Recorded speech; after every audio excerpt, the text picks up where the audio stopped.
سلام، عرضم خدمتتون که یه اینورتر 500 وات TDEه. حالا این مارکی که زده همیشه من تو فیلم میگم زیاد مهم نیست، این مقدار مهمه.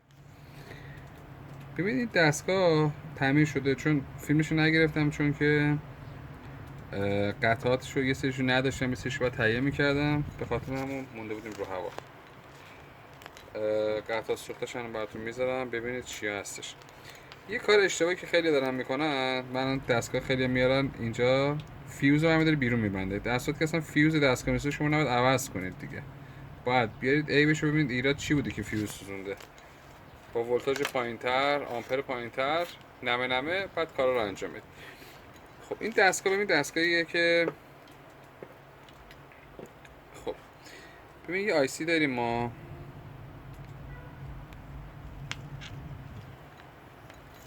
ببینید زده MC34063 سوراخ شده. این آیسی تو این قسمت بودش، این آیسیمون مرخص شده. فیوزشو من عوض کردم، فیوزش هم سوزونده بود. یه مقاومت 10 اوم اینجا داریم ما، این مقاومت 10 اومه، ببینید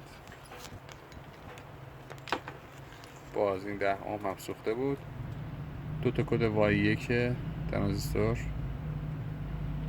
تو این بین تنها چیزی که خیلی مهمه سوختگیش، ماسفت تمام سالمه، اینا همش سالم بوده. این یه رگولاتور 5 ولت داریم، حالا شاید اینجا قشنگ واضح نباشه. خب ببینید رگولاتور 5 ولته که این اینجا قرار میگیره. خب این دستگاه زمانی که راه اندازی نداریم 5 ولته میسوزه. ما الان دقیقاً 4 تا از قطعه داریم، 4 مدل قطعه عوض کردیم. خب ببینید الان من بزنم به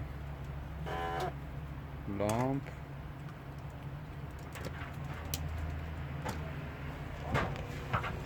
خروجی 220 الان داریم قشنگ، چون ممکنه با 170 ولت هم خروجی راه اندازی داشته باشه.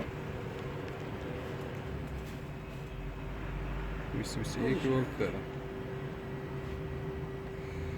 خب اینم آماده شد دیگه. گفتم حالا خود نمونه تعمیر بذارم ضرر نداره. اینجا الکتریکی مشعل من محتسبم، کار تعمیر داشتید با ما تهران نازی‌آباد خیابان پارس شهید اکبر مشهدی، بلاک 167 میتونید ارسال کنید. ممنون که این ویدیو رو نگاه کردید.